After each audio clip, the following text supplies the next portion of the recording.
घरावर सोलर बसवायचंय ते पण खात्रीशीर आणि खिशाला परवडणारं. वीज बिलाला कायमचा फुल स्टॉप आणि सौर ऊर्जेचा जास्तीत जास्त फायदा घ्या. दर्जेदार सोलर सिस्टीम योग्य दरात आणि विश्वासार्ह सेवेसाठी राजमाता जिजाऊ एंटरप्राइजेस. संपर्क 7219 52 77 79 90 67 75 15 75.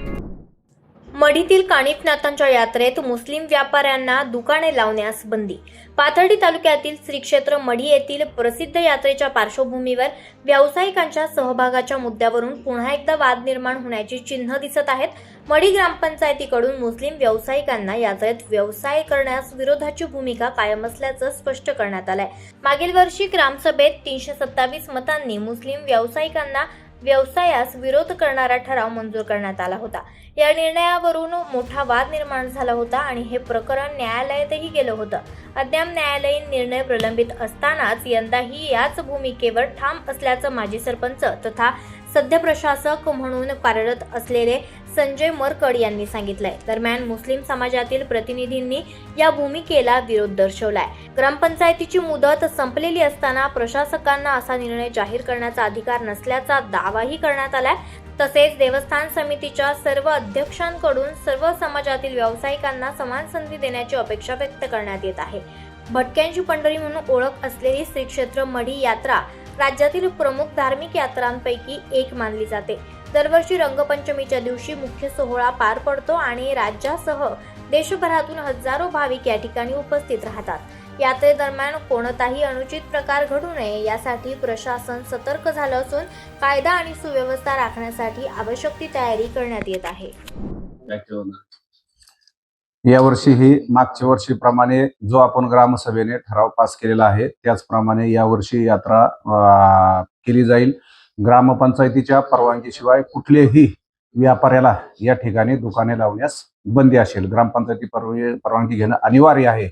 आणि मागच्या वर्षी जो आपण ठराव घेतलेला आहे की मुस्लिम समाजाच्या व्यापाऱ्यांना जे कानिफनाथांचे रीती रिवाज परंपरा पाळत नाहीत, पशु हत्या करतात, या ठिकाणी 8-8 दिवस आंघोळ करत नाहीत, मांस मच्छी खाऊन प्रसाद नाथांचा पवित्र असा प्रसाद त्या ठिकाणी विकतात, कुंकू मुस्लिम महिला लावत नाहीत पण कुंकू आमच्या हिंदूंना ते विकतात. आणि म्हणून अशा सर्व व्यापाऱ्यांना मुस्लिम व्यापाऱ्यांना मागच्या वर्षीप्रमाणेच या वर्षीही यात्रेमध्ये त्यांना बंदी राहील. ग्रामपंचायतीच्या वतीने त्यांना कुठलेही परवाने दिले जाणार नाहीत.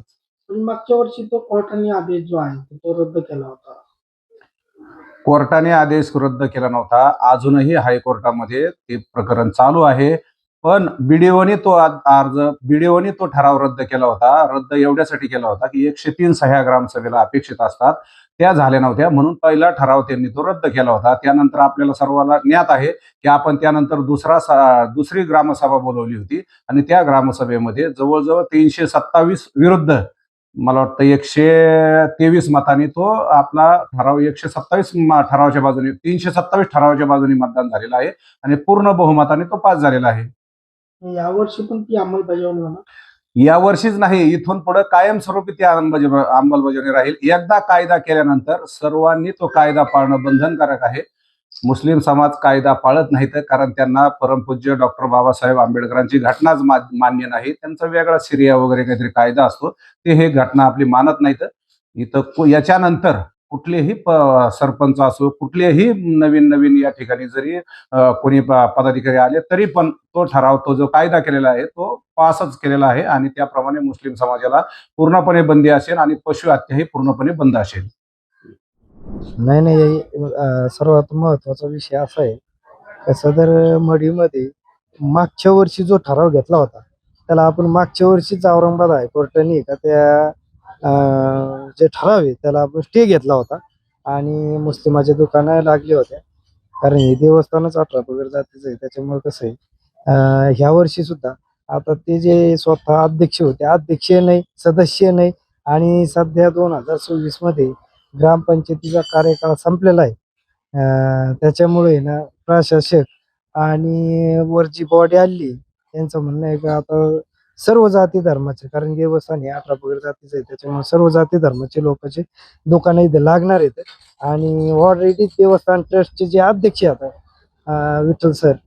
विठ्ठल मरकड सर ते स्वतः बाईट घेऊन सांगणार आहेत कसं तर सगळे जाती धर्माची दुकानं इथे लावण्यात येतील. तुम्ही म्हणताय आवाज जनतेचा, लढा सर्वसामान्य जनतेच्या न्याय व हक्कांसाठी.